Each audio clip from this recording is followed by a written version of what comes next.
Harian Gereja Katolik pada tanggal 21 April 2020 di hari Selasa pada pagi hari ini. Injil hari ini dari Yohanes bab 3 ayat 7 sampai dengan 15 yang demikian bunyinya. Janganlah engkau heran karena aku berkata kepadamu, kamu harus dilahirkan kembali. Angin bertiup kemana ia mau dan engkau mendengar bunyinya, tetapi engkau tidak tahu dari mana ia datang atau kemana ia pergi. Demikianlah halnya dengan tiap-tiap orang yang lahir dari roh. Nikodemus menjawab, katanya, bagaimana mungkin hal itu terjadi? Jawab Yesus, engkau adalah pengajar Israel, dan engkau tidak mengerti hal-hal itu.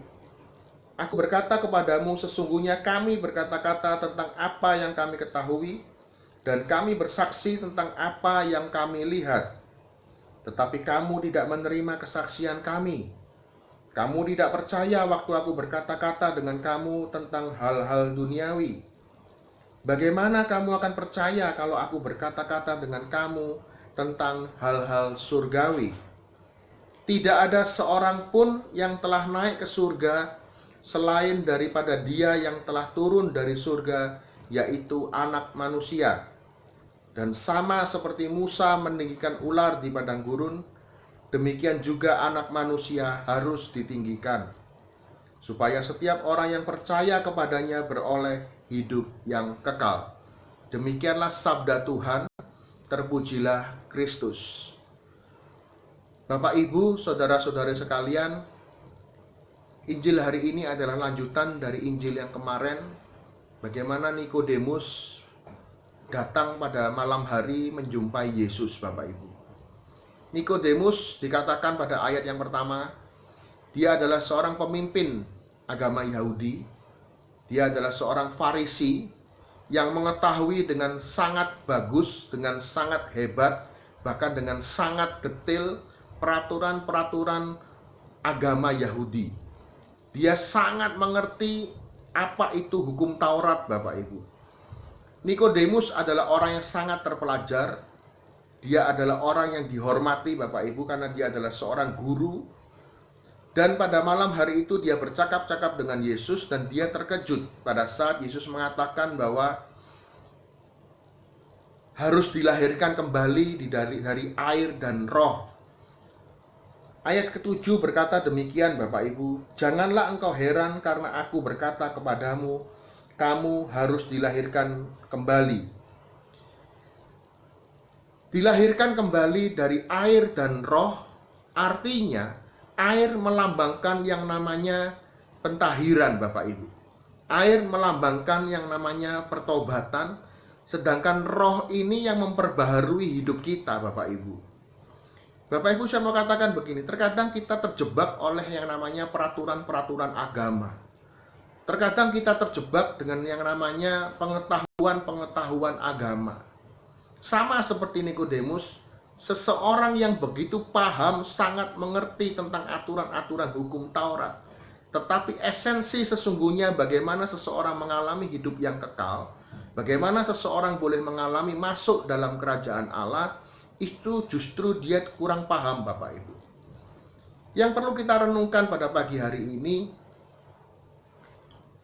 seberapa hebat, Bapak Ibu, mohon maaf saya tidak menyinggung Anda, seberapa hebat pelayanan-pelayanan kita, seberapa hebat pengetahuan-pengetahuan agama kita, seberapa hebat aktifnya kita dalam hidup menggereja, Bapak Ibu. Saya mau katakan itu adalah baik, sangat-sangat baik.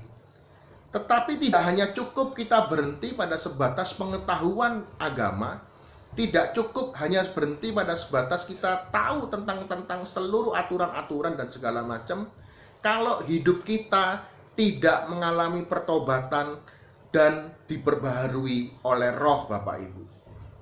Karena seringkali kita merasa bahwa kita begitu hebat, seringkali kita merasa bahwa kita begitu luar biasa, kita aktif pelayanan di mana-mana, tetapi hidup kita sekali lagi, Bapak Ibu, kita lupa bahwa kita juga butuh yang namanya pertobatan, kita juga butuh yang namanya pembaharuan itu, Bapak Ibu. Roh digambarkan oleh Yesus dengan sangat baik pada ayat yang ke-8. Angin bertiup kemana ia mau dan engkau mendengar bunyinya. Tetapi engkau tidak tahu dari mana ia datang atau kemana ia pergi. Demikianlah halnya dengan tiap-tiap orang yang lahir dari roh. Roh pada bacaan ini diibaratkan oleh Yesus seperti angin, Bapak Ibu. Kita tidak bisa melihat roh Tuhan itu. Kita tidak bisa melihat bagaimana roh itu bekerja. Kita tidak bisa melihat, Bapak Ibu, tetapi kita bisa merasakan. Kita bisa merasakan bagaimana roh Allah itu hidup di dalam diri kita. Kita bisa merasakan bagaimana roh itu bekerja di dalam diri kita.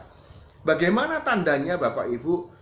Kemarin sudah saya jelaskan pada renungan kemarin bahwa seseorang yang hidupnya mengalami pertobatan, seseorang yang mengalami hidupnya pembaharuan dari roh, ada yang namanya buah-buah roh.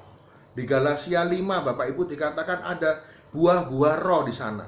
Nah, pertanyaannya pada pagi hari ini yang perlu kita renungkan adalah, apakah buah-buah roh itu sudah kita alami dalam hidup kita? Apakah sesama kita, keluarga kita, teman-teman kita, siapapun yang terdekat dengan kita sudah mengalami kita ini hidup di dalam roh? Ataukah kita hebat di luar, kita aktif dalam pelayanan, kita mengerti semua tentang ilmu agama, tetapi justru orang-orang di sekitar kita ini tidak merasakan yang namanya kasih, tidak merasakan damai sejahtera, tidak mengalami sukacita pada saat mereka berinteraksi dengan kita dan segala macam tentang buah-buah roh itu, Bapak Ibu. Mari pada pagi hari ini saya mengajak Anda semua, kita sama-sama berintrospeksi. Apakah hidup kita sudah dilahirkan kembali dari air dan roh tersebut? Mari kita berdoa, Bapak Ibu, demi nama Bapa, Putra, dan Roh Kudus. Amin. Kami mengucap syukur dan terima kasih, Bapa, kalau pada pagi hari ini kami boleh diingatkan oleh firman bahwa kami harus dilahirkan dari air dan roh. Terima kasih Tuhan, Kau boleh ingatkan kami supaya kami selalu hidup benar di hadapan-Mu dan kami menghasilkan buah-buah roh itu. Terima kasih Tuhan, pada pagi hari ini kami serahkan hidup kami, perjalanan kami, pekerjaan kami, seluruh aktivitas kami ke dalam pimpinan Roh Kudus itu sendiri. Di dalam nama Tuhan Yesus Kristus, Allah yang hidup dan berkuasa, kini dan sepanjang segala masa. Amin. Demi nama Bapa, Putra, dan Roh Kudus. Amin. Terima kasih Bapak Ibu. Tuhan memberkati kita semua berkah dalam.